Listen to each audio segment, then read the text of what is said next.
We're going to talk about suicide today, which is probably a pretty difficult topic for some of you.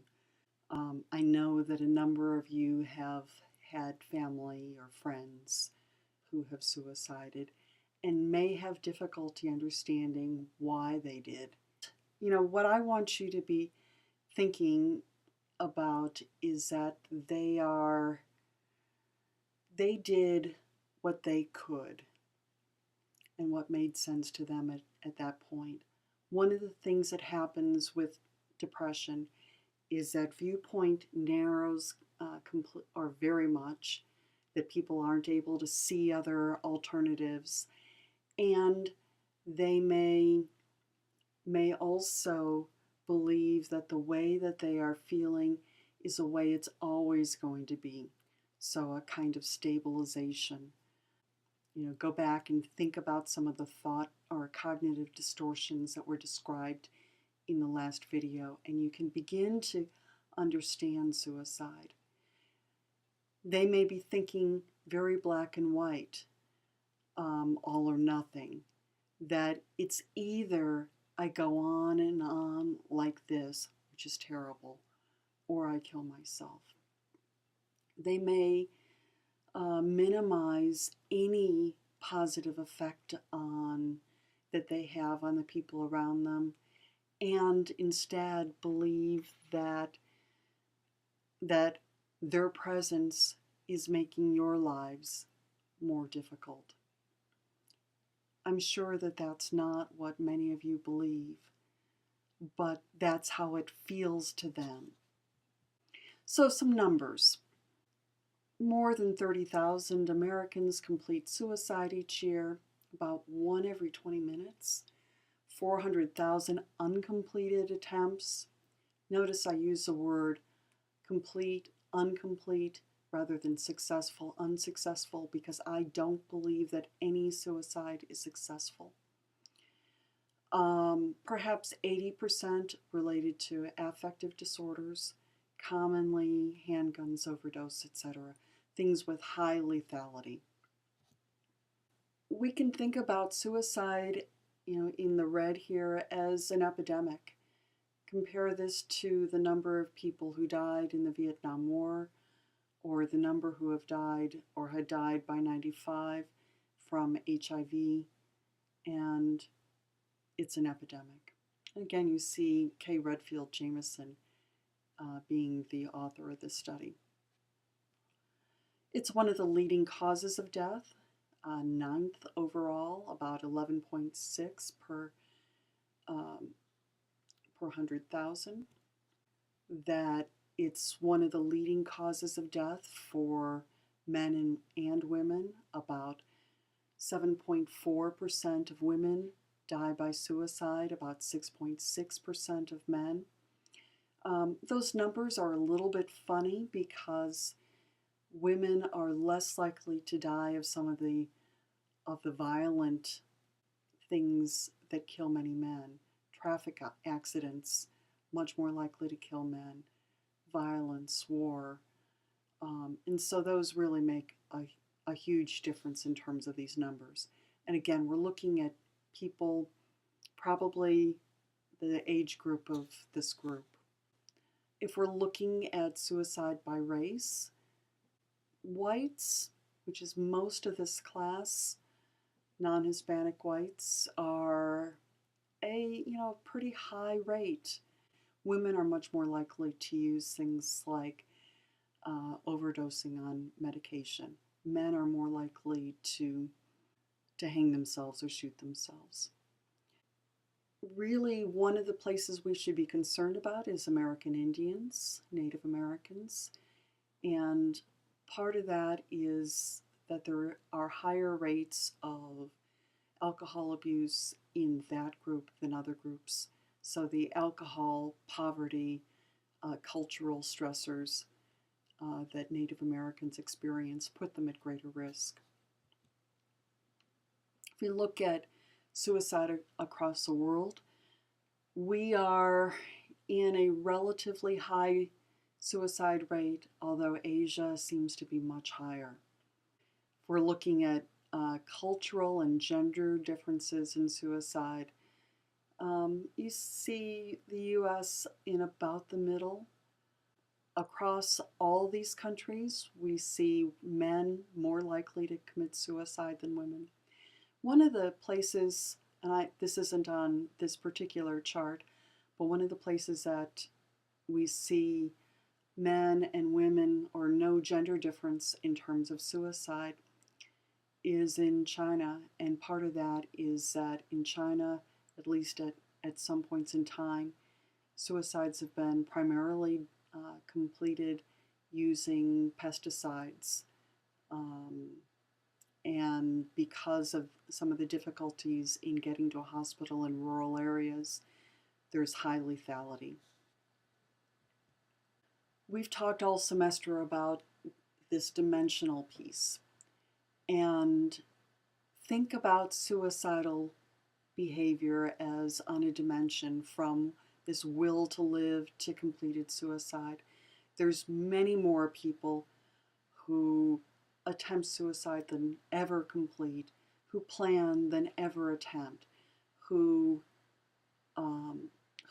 think about suicide as opposed to planning, who have thoughts of death than actually ever, having some active thoughts of suicide. And I think this chart can help prevent us from overreacting when we hear people talking about suicide. One of the things I want you to keep in mind is that when we're talking about suicide, that doesn't necessarily mean that someone is going to act on it. And when we talk about it with them, it doesn't put those ideas into their head. In fact, sometimes it can be reassuring to have someone actively listen to them and respond to their concerns. So, we've talked about risk factors this semester. Some of the risk factors include family history, both in terms of some of the genetic pieces, but probably also some of the models of suicide or handling problems that may occur in a family. Some biological factors. So, for example, we know that there are some things going on in terms of serotonin. Some personality traits. Impulsivity certainly is one. When I find a client who is very impulsive, that makes me nervous. One of the things I like about depression is that people tend to be very ruminative, thinking about things over and over again, rather than responding impulsively. One risk factor is exposure to suicide. And there's some suggestion that seeing someone suicide and also having the media respond in a positive factor or positive way makes someone more vulnerable. Certainly psychiatric diagnoses, impact. So many of the diagnoses that we'll talk about this semester are related to increased rates of suicide. What helps? I always like this part. Cognitive flexibility, strong social support, lack of precipitating life events, so low stressors, no losses, more hopeful, getting treatment, those things help. However, this is where my blood pressure goes up. If I'm talking to a client and I say, you've been talking about suicide, how are you thinking about doing it? And, they say, I'm thinking about shooting myself. And I say, do you have a gun available? And they say yes, my blood pressure is like this. If they say no, my blood pressure is still high, not as high. And, I'm also concerned about, shame and loss, losing a life partner, losing a job, being publicly humiliated in some sort of way, puts someone at risk. So what does the media do to glamorize suicide? Well, I think part of what they do is they provide simplistic explanations for suicide. They talk on and on and on about it, often in sensational ways. If there are how-to descriptions, they present suicide as a tool for meeting certain ends rather than as actually lacking a tool for resolving problems. Glorifying suicide and the people who commit it, or focusing only on the positive characteristics of the person rather than also their problems. So what are we going to do? I think one piece is to assess socioeconomic or socio-demographic risk factors, such as being older, unmarried, white male living alone. Ask about stressors. How are things going on in your world, in your family, at home, at work? And we're going to ask about all sorts of parts of their lives in order to figure out what's going on. We're going to screen for depression and other kinds of symptoms that put people at risk, including anxiety and agitation. We're going to screen for alcohol abuse because people who are drinking tend not to think as clearly. They tend to respond in more impulsive ways. So when a client tells me that, or if I know that my client who is suicidal is also drinking a fair amount, my blood pressure goes up. I'm going to specifically ask about risks of suicide. Have you had thoughts about death or about killing yourself? I'm going to ask about plans. And I do that in a very, empathic, open, non-judgmental way.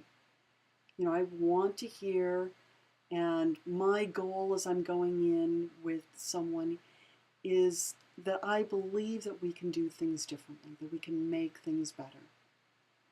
I ask about previous attempts, and I ask about suicide of family members. One program that your book talks about is the RAPA, where it helps teens identify existing strengths, manage stress, change their thinking, solve problems efficiently, develop and use social support networks, and enhance social skills. And as you read this list, I think that you shouldn't be at all surprised by these things. These are very consistent with the ideas that we've been talking about all semester. So one of the things you might do is pay attention to the ways that you and others talk about suicide. I think we often talk about suicide as a way of getting attention, or that we talk about it in a flip manner, or we don't take people seriously when they are talking about suicide. I think many of these things are problematic. And I think what we need to do is listen carefully to people, take them seriously, be supportive, get them help, make sure that we're taking care of ourselves in the process, because working with people who are suicidal is really a high stressor. And take care.